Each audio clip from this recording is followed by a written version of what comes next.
So yan, good morning mga paps, mga padyakel. Ito na yung part 2 ng project bike natin. Ayan, may own bike. Napakaganda sana na ito eh. Grabe, sayang, grabe. Excited pa naman ako sa akin na ito. Ang naging problema, papakita ko sa inyo. Ang ganda. Pakita ko muna sa inyo yung build natin. Ayun no.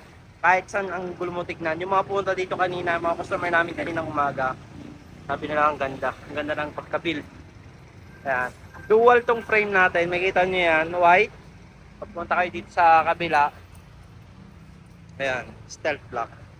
Napakaganda talaga. Makikita nyo dito sa harap. Yan. Tangke. Sabi ko sa inyo. Napakaganda ng preno nito. Grabe. Napaka-smooth. Napaka-responsive.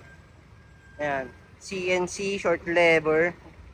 Ayan. Ito yung ano niya, oh, yung piston niya. Bumagay sa fork sana natin, black and gold combination. Tas yung rotor natin, grabe, high-tech. Ang naging problema, eto na, sa frame tayo nagka-problema. Sayang, ano pa naman to, Jore. Ayan o.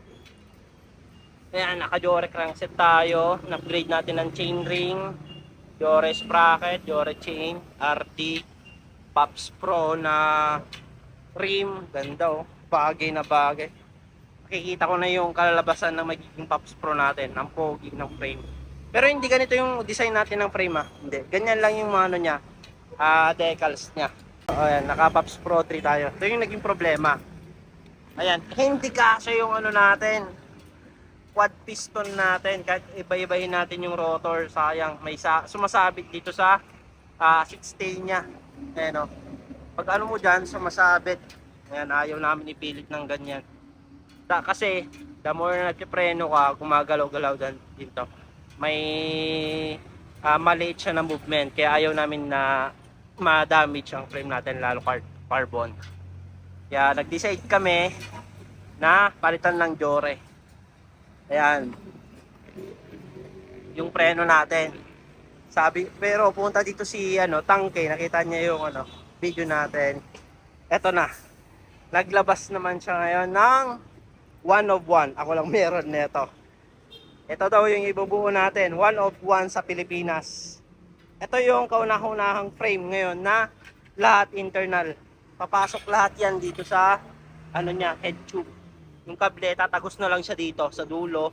Ayan, tsaka sa dulo. Ayan. Di2 ready rin to. Ayan o, may siya dyan. Ito charging niya, dito yung sa battery.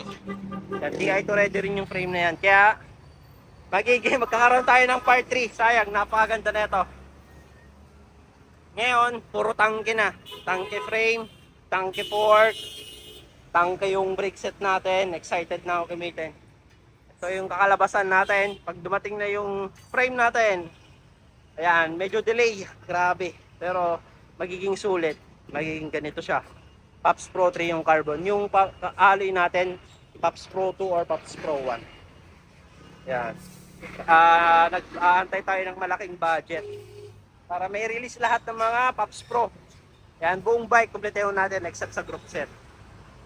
Ayan o.